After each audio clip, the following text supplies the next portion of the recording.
Hey Scandal Squad, welcome back to the channel, Celebrity Scandalous. This is some breaking news. There's a report that just came out on Deadline that the president is actually considering giving Diddy a pardon. Now today, it's been widely reported that Diddy's legal team filed motion so that he could be out on bail before his sentencing on October 3rd, like he wants to get out now. So his legal team did file papers, but in the midst of all of that, there's a new report out tonight, came out late this evening, that the White House is seriously considering giving Diddy a pardon. And this is an article on Deadline. It says Trump now seriously considering a pardon for Sean Combs ahead of sentencing. White House officially says nothing. So let's get into this story.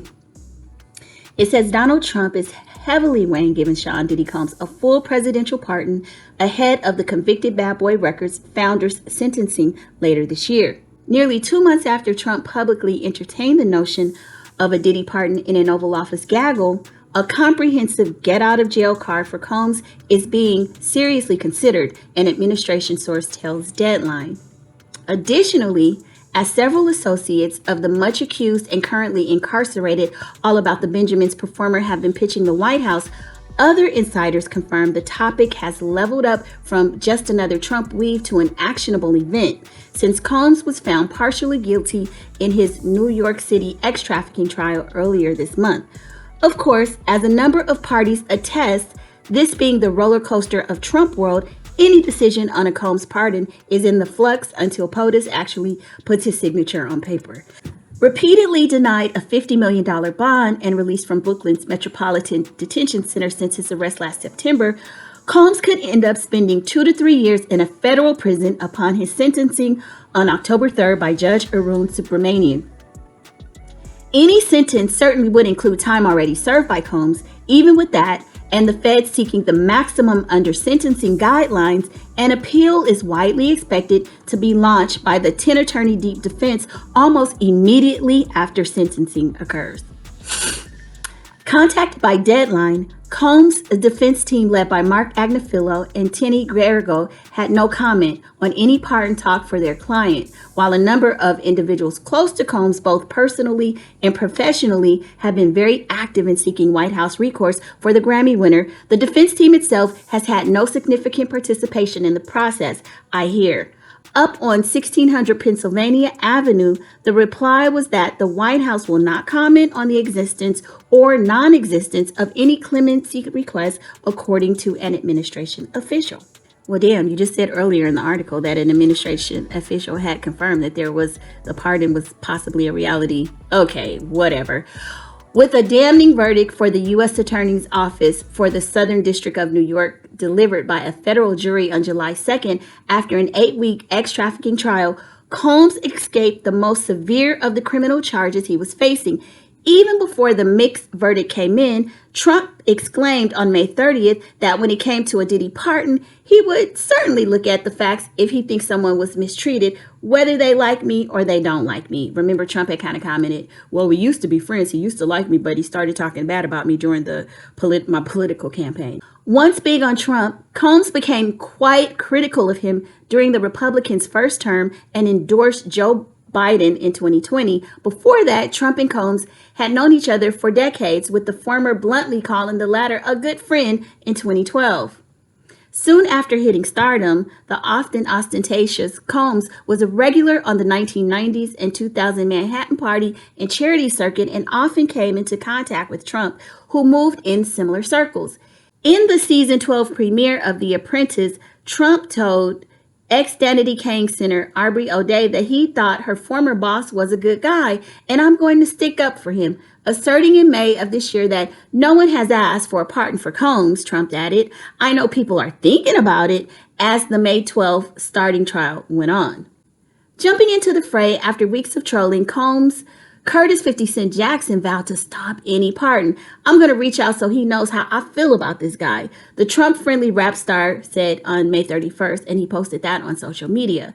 Weeks later, after hearing harrowing testimony of drug-fueled freak-off sessions and violence from ex-girlfriends Jane and a very pregnant Cassie Ventura, as well as ex-staffers, male escorts, and law enforcement, the jury of 4 women, 8 men only convicted Combs on the charges of transportation to engage in the prostitution, okay? Avoiding a likely life sentence, the 55-year-old Combs was declared not guilty in early July of ex-trafficking and racketeering conspiracy. The result laid bare the clear overreach and shortcomings of Maureen Comey-led prosecutors' legal strategy, as well as the power of celebrity in American justice. This week, though, Combs' defense lawyers again requested that their client be let out of his confinement. Yet again, an offer of a $50 million bond was put on the table, as were restrictions on Combs' travel and who he interacts with. Earlier this month, Judge Subramanian gave the prosecution and the defense a July 30 deadline to put together a detailed package on letting Combs out for the roughly 60 days before sentencing. It looks like that proposal will not be a joint proposal from the parties, though more documents from the defense might show up in the next 24 hours. The Oval Office consideration of a Combs pardon has grown in recent days, I'm told by multiple sources. The increased interest also comes as the distraction politics advocating POTUS faces an uprising by his MAGA base over the continued reluctance on the part of the Department of Justice to make public promise files on now dead ex-offender and former Trump pal Jeffrey Epstein. So we knew that this was a distraction tactic, okay? Trump has even turned on enduring ally Rupert Murdoch with a $10 billion lawsuit after the Fox News owner Wall Street Journal published a piece on July 18th on the president and Epstein's friendship. The well-connected millionaire was indicted in 2019 on ex-trafficking charges and more involving underage women. As a point of contention for some who disbelieve the official USAID conclusion, Epstein died suddenly in custody in New York before his trial could begin. Yes, many people believe that he was taken out. Not long after the Combs verdict was announced and the Epstein flip fallout exploded, lead prosecutor Comey, daughter of ex-FBI director and Trump foe James Comey, which is why I always assumed that he would give him a pardon, was fired from the SDNY after years of service as an assistant U.S. attorney. In a July 18 statement on her exit, Epstein prosecutor Comey never mentioned Trump by name, but left no doubt who she was referring to when she said, "Fear is the tool of a tyrant, wielded to suppress independent thought." So, Trump has, so they're saying that Trump is considering giving Diddy a pardon. And we also know that in the last few days or so, Trump has said that Kamala, Beyonce, and Oprah all need to be arrested. I mean, this guy is nuts, okay? How he could even fix his presidential mouth to think something so absurd, I don't know. Like he's accusing them of misappropriating campaign funds and all this stuff. But anyway, you guys jump in the comments and let me know your thoughts. So it sounds like Diddy's team is really on top of him getting that bail release, which a lot of people are saying that he probably will get it. And even further, before sentencing, he may even be pardoned. So there you have it. But I'll see you on the next video. Bye.